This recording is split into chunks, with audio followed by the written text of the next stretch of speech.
Hey guys, welcome back to my channel, and today I'm going to be doing another murder minute. So, starting off with a trigger warning, this video is going to contain violent murders of two people with pickaxe. So if that is triggering to you, I suggest you go ahead and click off this video and go click on some of the more milder content on my channel. With that said, stay tuned for which murder I will be covering today.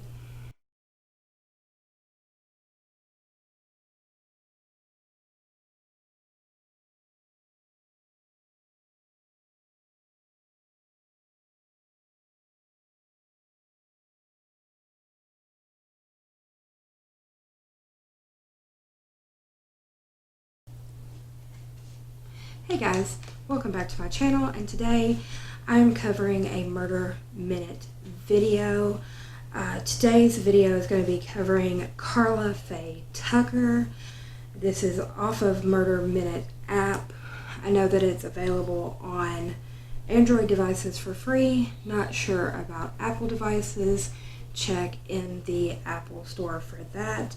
This story was written by Hugh Thomas, and we're going to get into that. This is going to be Karla Faye Tucker.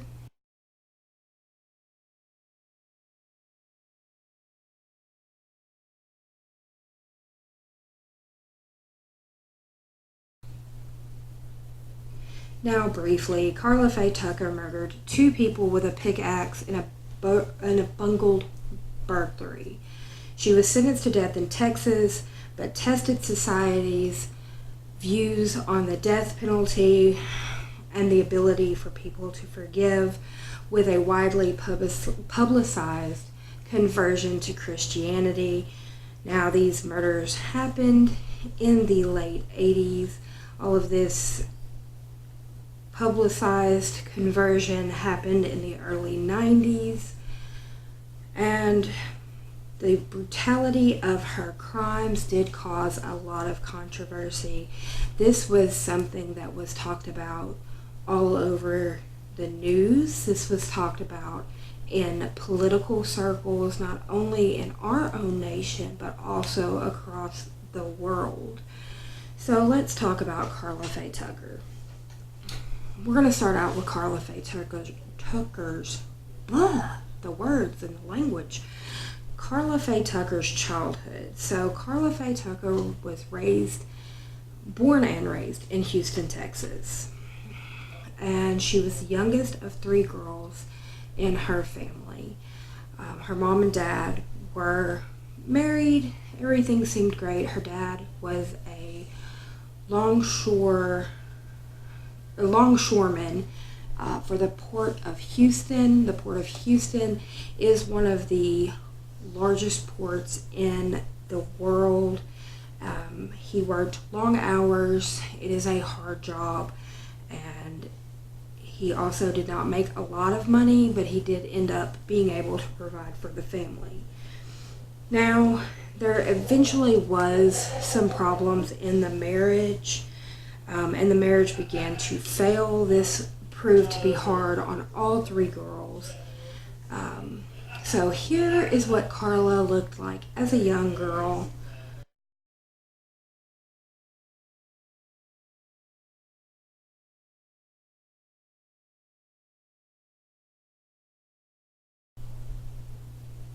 And that is a picture of her at about the time that there were problems in her parents' marriage.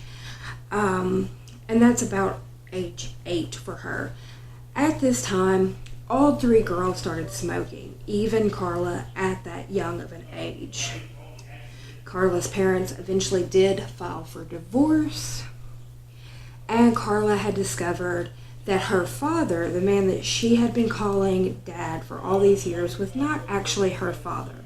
Karla was a product of an affair that her mother had.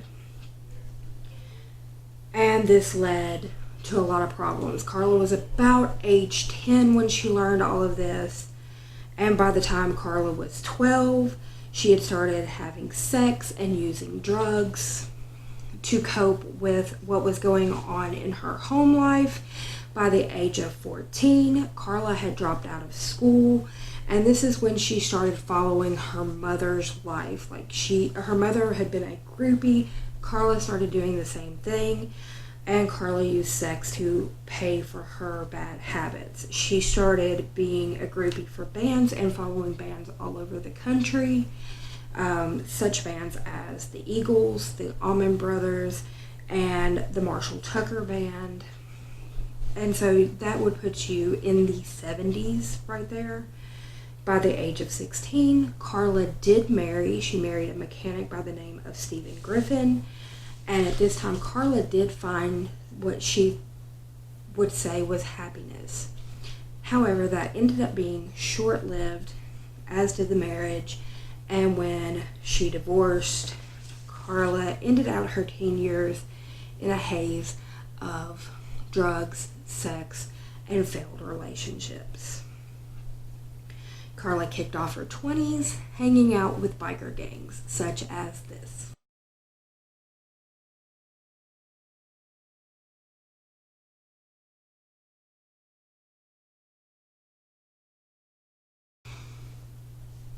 Through these biker gangs, Karla met a lady by the name of Shawn Dean. Shawn Dean also introduced her to Shawn's husband, Jerry Lee Dean, this man.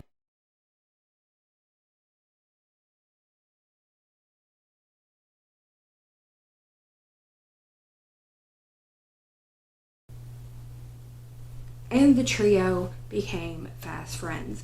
They held some of the same vices, they hung out often, and partied a lot. The trio rang in 1981, and Shawn and Jerry introduced Karla to Daniel Ryan Garrett, also known as Danny, this man.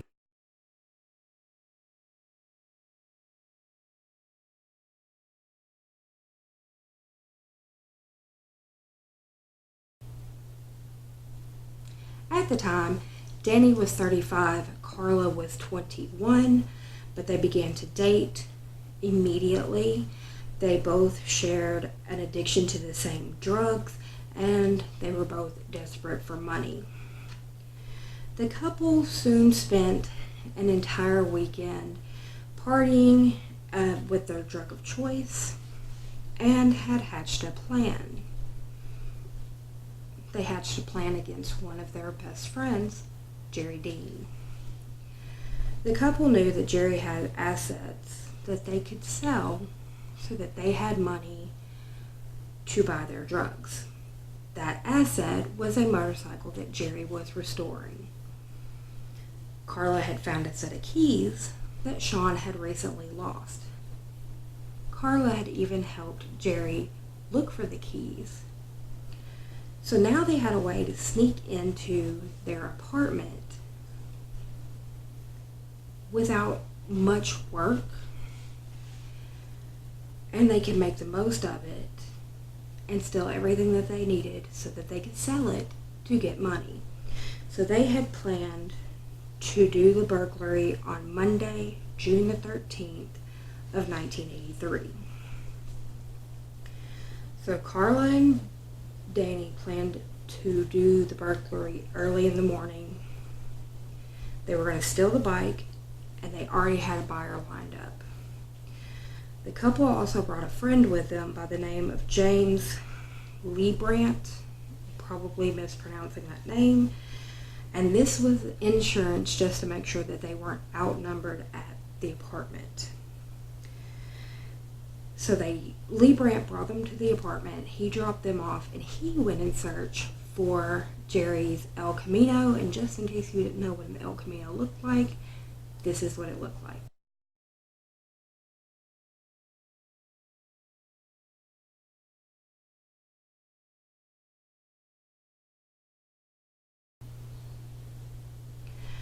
Karla and Danny used their keys to slip into the apartment without making any noise. Karla went straight for the bedroom. Danny was kind of looking around the apartment and sizing up what he could take. easily and seeing what all was laying around that they could take to sell for money. And Karla jumped onto a sleeping Jerry in an attempt to pin him down. And Jerry instantly woke up and started fighting back. He was trying to grab Karla by her upper arms to throw her back, so Danny scrambled into the bedroom and was trying to break up the fight, and he kicked a ball-peen hammer. So Danny grabs the hammer and lunged forward and hit Jerry in the head. Jerry started making some gurgling noises. Blood splattered everywhere and the fight was over. So this is what a ball-peen hammer looks like, just in case you didn't know. And here are what the sheets look like from Jerry's head injury.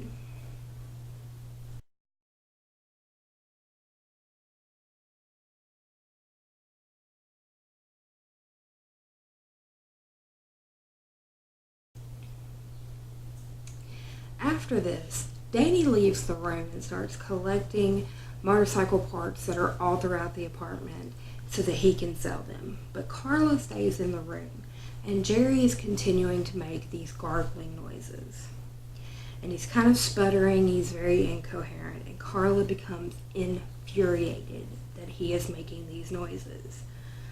So she wanders throughout the apartment in a daze to find something that will shut Jerry up.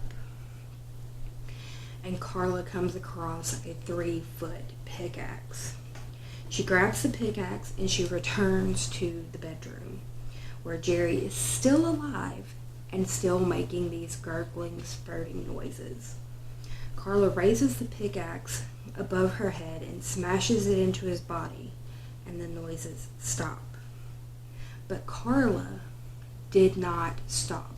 She repeated this action over and over and over again.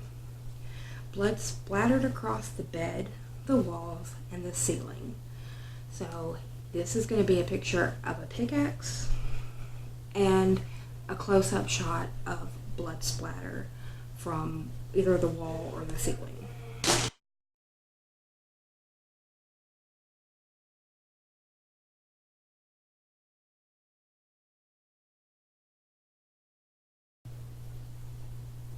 Now Danny runs into the room and sees what Karla is doing and takes the pickaxe away from her. But he doesn't stop. He takes the pickaxe away from her and drives it into Jerry's chest for one final blow. Danny hands the pickaxe back to Karla and then finishes loading the stolen goods into the car. Karla is still standing in the bedroom. There was no more gurgling noises, but she could still hear another noise. What is this new noise that she's hearing? It's the sound of someone breathing.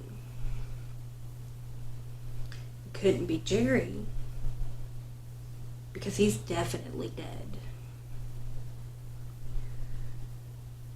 So Karla grabs the pickaxe with a nice, good grip on it, and notices that someone is hiding on the bed. So this is where someone is hiding on the bed at.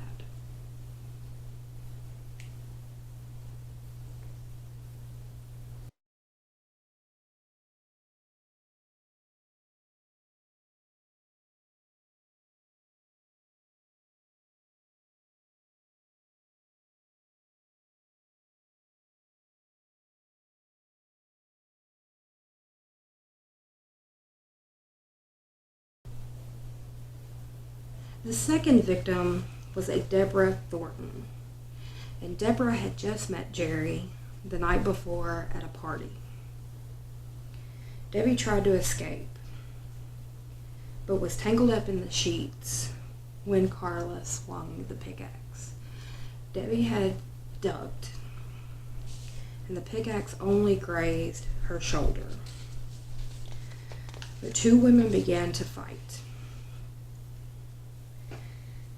Debbie was fighting for her life because she had just heard everything that had went down with Jerry.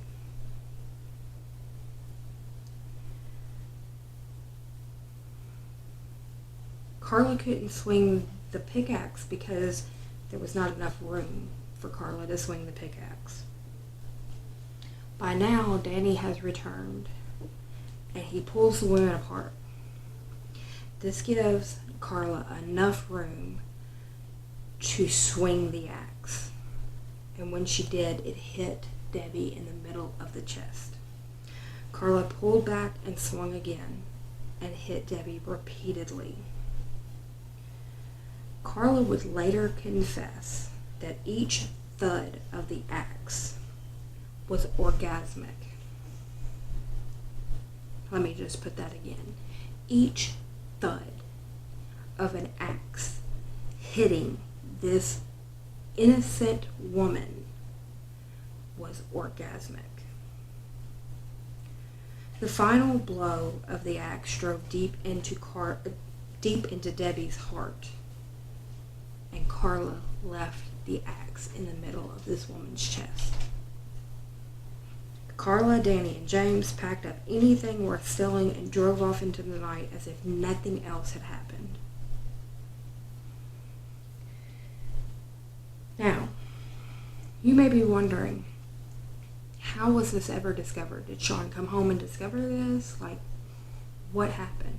Well, Debbie had told a co-worker where she was going to be and to meet her there the next morning so that they could go to work. So Debbie's co-worker came to the apartment the next morning, knocked, nobody answered, realized the door was unlocked, walked in and found the crime scene and called the police. Here is a picture from the crime scene. It's a little kind of hard to see what's going on. Photo quality in the 1980s is not the best, but here's a picture from the crime scene.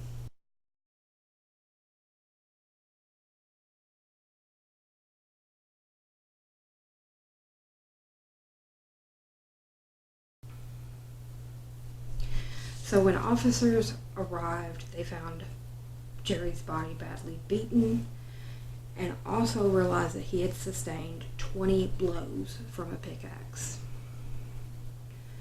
The murder weapon was still buried in Debbie's chest, so it's obvious where the murder weapon was. And since this was no ordinary crime scene, this became sensationalized on the media. It only took 5 weeks to track down the murderers. And you may be wondering, well, how did they track down the murderers? Very easily. Danny's brother and Karla's sister turned their relatives into the police. Danny's brother even went so far as to wear a wire to a conversation to get Danny to confess.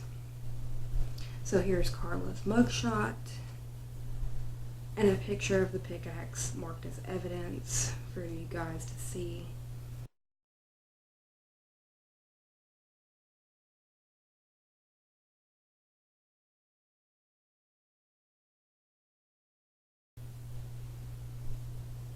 Now for the trial. Karla obviously was charged with both the murders. Danny was tried separately for the murder of Jerry. Since he actually didn't kill Debbie, Karla did. Now, the case was kind of complicated because both of their drug use, the violence involved in the murders, so they kind of came with Karla with a deal. They would drop one of the murder cases against her if she agreed to testify against Danny. And she agreed, but then Karla complicated it by pleading not guilty to her murder case against her. Her defense team argued diminished capacity, saying that because of her drug use, that they wanted her to be declared temporarily insane. Of course, The jury disagreed with this argument. They found her guilty of first-degree murder. After only an hour of deliberation, Karla was sentenced to death. And even though Texas is hugely pro-death penalty, usually with women it's harder to get the death penalty, but in this case they didn't even hesitate. Danny also received the same sentence. However, Danny did not live long enough to see the death penalty carried out. He died in his cell of liver failure in 1993. But Karla's case kept going. So of course, death penalty cases, they always have those automatic appeals, and then people pull on the heartstrings and try to keep going and getting appeals and taking it up higher. So Karla sat on death row, and her attorneys were going through the process of the appeals process and trying to get her case overturned, or at least get her sentence reduced, or whatever they could get. But once Karla realized that her verdict was being upheld at every turn, and there was no route out for her legally, she had a magical conversion to Christianity. And here are some pictures that were taken inside the prison showing her conversion to Christianity.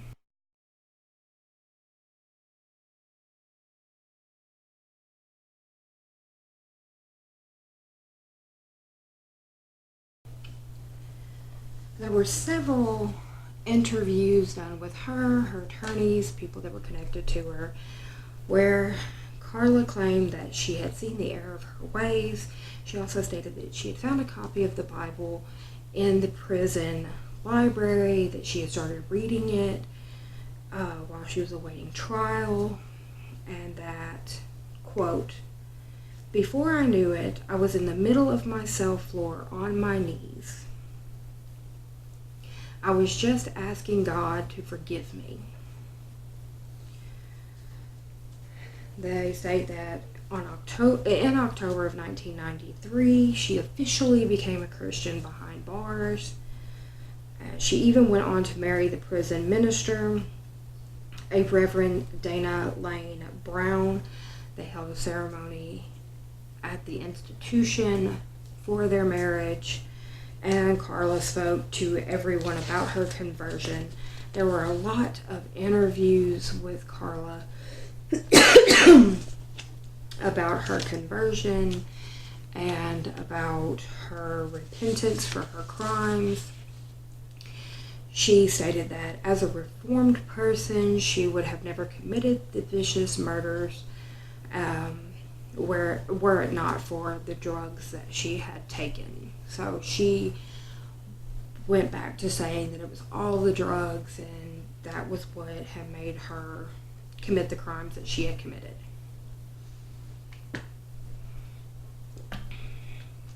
Now, this made a huge thing in the early 90s. Her conversion made her case into a celebrity status case. It was talked about at the United Nations. It was talked about by the Prime Minister of Italy. It was spoken about by televangelists on TV. It was even spoken about by the Pope at the time in the early 90s. I mean, this was spoken about everywhere. Everyone was pushing for her death penalty to be at least reduced to life in prison at the bare minimum, because, she's seen the error of her ways. She's, repentant. She knows better. Christ has compelled her and all that stuff. And everyone was looking at the person she was now. They were no longer focused on the person she was at the time of her murders or the brutal acts that she had committed. However, there were still people that were pushing for her to be executed, as in this person with this poster board.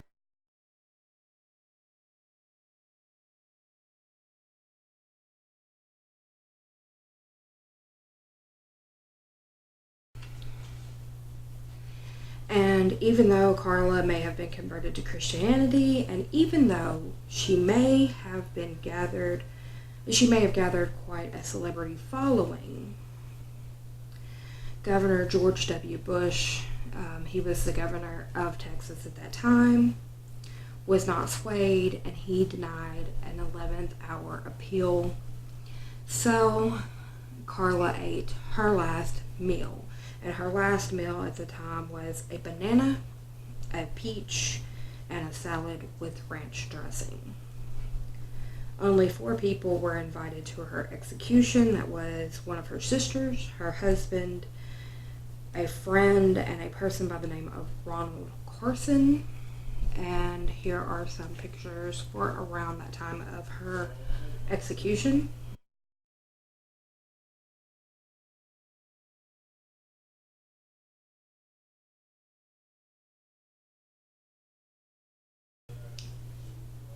And on February 3rd of 1998, Karla Faye Tucker was put to death by lethal injection in the state of Texas.